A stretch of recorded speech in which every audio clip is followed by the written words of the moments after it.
So, nandito tayo sa AU. Kapitan Uling.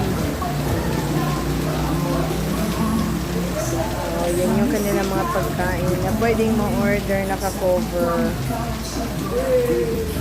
Tayo natin yung ating mga in-order sa kanila. Oh, meron din water. Ito naman, self-service na lagayan ng may sabaw. Yan, may sabaw to. Sabaw to. Tapos condiments. Kaya niluluto na yung ating in-order. Ayan, may libreng sabaw.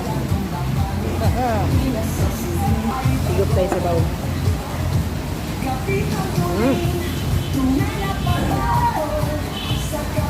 Masim-masim.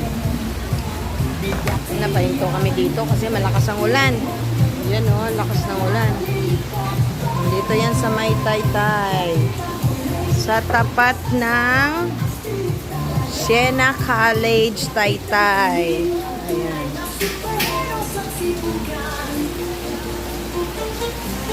Grabe, lakas ng ulan, no? Kaya napadaan kami dito at nagugutom na. Kaya stop over kami para kumain. Ayan, ginagawa na, niluluto na yung aming kakainin.